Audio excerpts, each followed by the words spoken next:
शुरू यही था कि ईटा का रेट कम हो और कोई भी ईट भट्टा मालिक जो है लोकल लेबर से नहीं काम कराता है और कोई भी भट्टा गांव के बगल से दूर में नहीं है, जबकि नियम अनुसार 1.5 किलोमीटर गांव से दूर रहना चाहिए।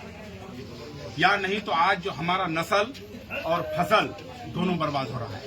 आम में कीड़ा हो रहा है, कटहल का जो है वो छोटा छोटा हो रहा है और यहाँ क्या कहते हैं कि ये ऑक्सीजन लेवल जो कम हो गया है, प्रदूषण जिसको बोलते हैं, उसके वजह से हमारा यहाँ तराक फराक जिसको हम लोग सुल्गापुरी में बोलते हैं, हार्ट अटैक से मर जाता है और क्या कहते लू लग जाता है और धूप के कारण मर जाता है। तो ये जो है नस्ल और फसल दोनों बर्बाद कर दिया है ये भट्टा मालिक ने। मेरा मांग है कि भट्टा चले, सरकार के नियम अनुसार चले। सरकार का नियम है कि बाहर से मिट्टी नहीं काटना चाहिए। जितना भट्टा बहादुरगंज में है सारे भट्टा बाहर से मिट्टी काटते हैं और बिहार सरकार का नियम है कि नगर निगम में कोई भी नगर निगम में भट्टा नहीं होना चाहिए। बहादुरगंज प्रखंड में जो नगर है, इस नगर में 17 भट्टा है। आखिर किस हिसाब से उसको लाइसेंस मिला और कौन पदाधिकारी इसको लाइसेंस दिया, इस पर कार्रवाई होना चाहिए। और जो सबसे बड़ा मुद्दा है, ईटा का रेट कम हो। जब तक ईटा का रेट कम नहीं होगा तब तक हम लोग पीछे नहीं हटेंगे। आम नागरिक रोड पर उतर जाएगा। सिर्फ तौसीफ आलम का बात नहीं है, यहाँ पूरे विधानसभा का बात नहीं है, पूरे जिला का बात नहीं है, वो श्री कमिश्नरी का बात है।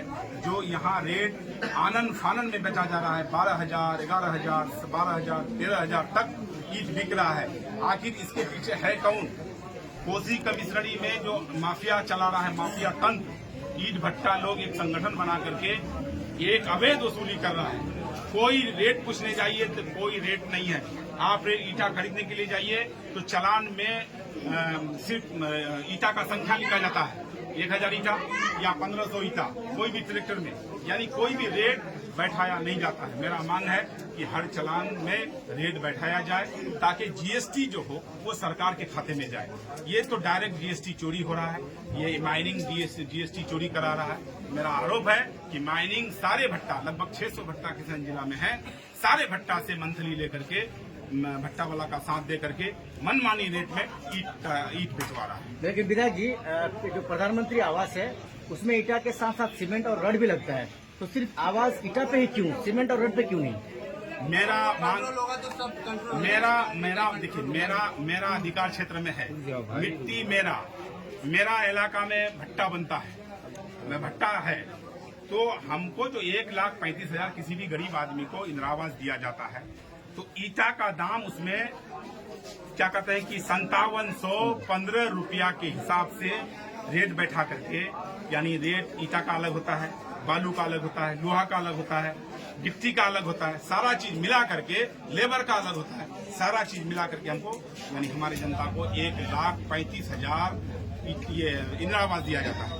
तो जो आदमी को क्या कहते हैं 5715 रुपया के हिसाब से पैसा दिया जा रहा है और यहाँ हम 12,000 रुपया से 11,000 रुपया में या 12,000 में अगर ईटा लेंगे तो वो 1,35,000 में मेरा इंदिरा आवास उठेगा। सवाल ये है कि इंदिरा आवास बहुत सब क्या होता है कि छत लेवल तक भी नहीं पहुंचता है, पैसा खत्म हो जाता है क्योंकि सिस्टम में भी जाता है और रेट अनाप शनाप लेता है लोग।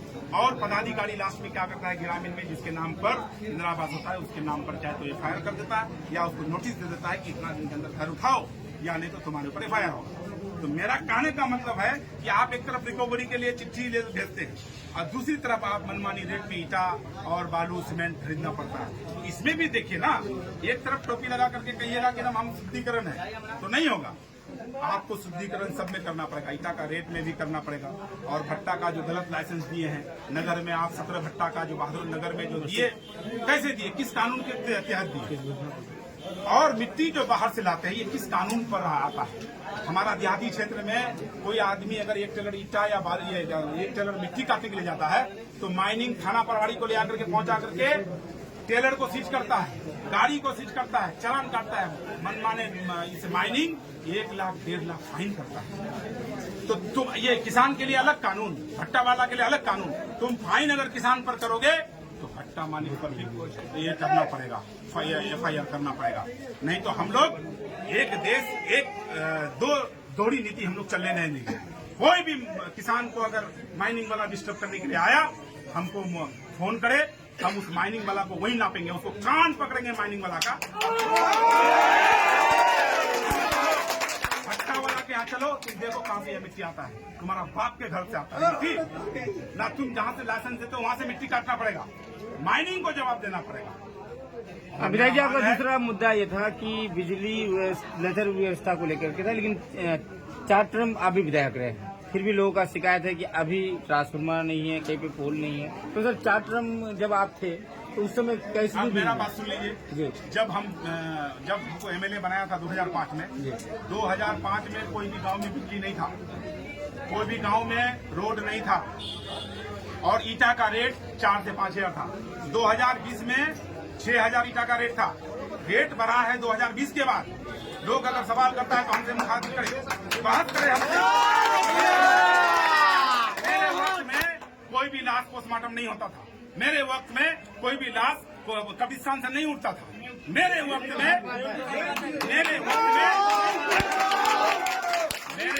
कोई भी पदाधिकारी को इतना हिम्मत नहीं था जो एमएलए ब्लॉक में आ जाए और किसी का मोटरसाइकिल रसीद के लिए 3,000 रुपया कहे और मोटरसाइकिल रसीद करता था। मेरे वक्त में नहीं था ऐसा।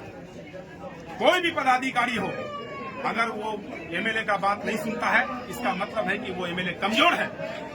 आज क्षेत्र में बिजली नहीं रहता है, इसका मतलब है कि एमएलए कमजोर है, एमपी कमजोर है। मेरा क्षेत्र में बिजली नहीं रहेगा और वहां का हम एमएलए रहेंगे, हम इस्तीफा दे देंगे, चाहे तो पब्लिक का काम करेंगे, वरना हम इस्तीफा दे देंगे। थोड़ा सा बारिश होता है इलाके में, 2 घंटा, 4 घंटा, 5 घंटा, 8 घंटा बिजली गायब, कभी कभी तो 24 घंटा।